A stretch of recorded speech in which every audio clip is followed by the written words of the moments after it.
Hello everyone. આજે હું વાત કરીશ પાકિસ્તાન અને અફઘાનિસ્તાનના સંબંધોની.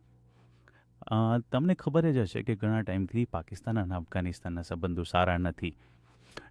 એમનું કારણ એ છે કે પાકિસ્તાન એ સમજતું હતું કે અફઘાનિસ્તાન છે એ પાકિસ્તાન કે એમ કહી રાખે, પણ અફઘાનિસ્તાને હવે ખબર પડી રહી છે કે ભાઈ એ જે પાકિસ્તાનનો રસ્તો છે એ બરાબર નથી અને એ આપણો ખાલી ઉપયોગ કરવા માંગે છે આતંકવાદીઓ બનાવી અને આખા વર્લ્ડમાં આતંકવાદ ફેલાવવા માટે.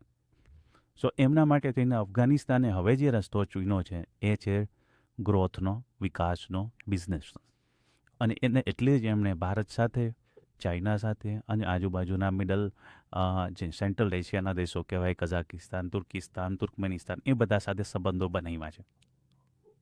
અને એમને લીધે એને ત્યાં ગ્રોથ બી જોવા મળી રહ્યો છે. ત્યાં રોડના કામ ચાલુ છે, અત્યારે ટ્રેનના કામ ચાલુ છે, ટ્રેકના, હોસ્પિટલો બની રહી છે, શાળાઓ, સ્કૂલો બની રહી છે. બધી વસ્તુઓમાં ગ્રોથ થઈ રહ્યો છે. ભલે ગ્રોથ છે ધીરે લેવલ ઉપર થઈ રહ્યો છે, પણ થઈ રહ્યું છે. એટલે જ હવે તમે જોયું હશે કે અફઘાનિસ્તાનના ટ્રેડ મિનિસ્ટર છે એ ભારતની મુલાકાતે હતા અને એને ટ્રેડ એગ્રીમેન્ટ બી કરેલા છે. સો અફઘાનિસ્તાન છે એ હવે નવા એની પાટા ઉપર ચડી રહ્યું છે અને એ પાકિસ્તાનને પ્રોબ્લેમ છે. હવે પાકિસ્તાનને શું, કઈ રીતના એ અફઘાનિસ્તાનને પરેશાન કરે છે એ હવે હું તમને નેક્સ્ટ ક્લિપમાં બતાવીશ. તો મારો વિડીયો નેક્સ્ટનો વિડીયો તમે સાંભળો, જરૂર સાંભળો.